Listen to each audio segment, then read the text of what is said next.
নাগরানী বলো, শামু যদি এবার আমাদের স্বর্ণমহলে যেতে বাধা হয়ে দাঁড়ায়, তাহলে হয় সে বাঁচবে, নয়তো আমি। হ্যাঁ, এবারই হবে সাপুরে আর বিষে ভরা নাগিনের শেষ লড়াই। নাগ, নাগ, ও তোমার নাগিনী নয়, আমি তোমার নাগিন।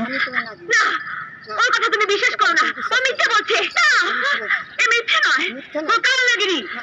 কাল নাগিনী? হ্যাঁ, যদি বিশ্বাস না হয় তাহলে পরীক্ষা করে দেখো। এই সর্বনাশী, পরীক্ষা করে তুই তোর মৃত্যু ডেকে আনিস না। নাগ আমার, চিরদিন আমারই থাকবে। তোর মতো কাল নাগিনী ওকে কোনোদিনও পাবি না। কাল নাগিনী আমি নই, আমি নাগরানী। ষড়যন্ত্র করে তুই আমার নাককে আমার কাছ থেকে কেড়ে নিতে চাইছিস, কিন্তু আমি বেঁচে থাকতে এ কোনোদিনই হতে দেব না। তুই যত চালাকি করিস না কেন, নাগ আমার, শুধু আমার। নাগ, তুমি পরীক্ষা করে দেখো কে তোমার নাগিন আর কে কাল নাগিনী। তুমি আমাকে ছবল মারো, আমি যদি নাগিন হয়ে থাকি তাহলে আমার কিছুই হবে না, আর যদি কাল নাগিনী হয়ে থাকি তাহলে সঙ্গে সঙ্গে আমার মৃত্যু হবে।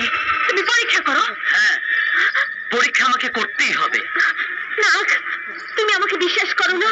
নিশ্চয়ই বিশ্বাস করি, তবু ওর যখন ইচ্ছে পরীক্ষা হয়েই যাক, তবে কাউকে আমি ছবল মারবো না। জিনু ভাইয়া, আপনি ওই বিন বাজান। বাজালে? বিষের বিন ছাড়া নাগরানীকে অন্য কোনো বিনের সুর কাবু করতে পারে না। আপনি বিন বাজান, আমি পরীক্ষা করে দেখতে চাই কে কাল নাগিনী আর কে নাগরানী। বাজান বিন।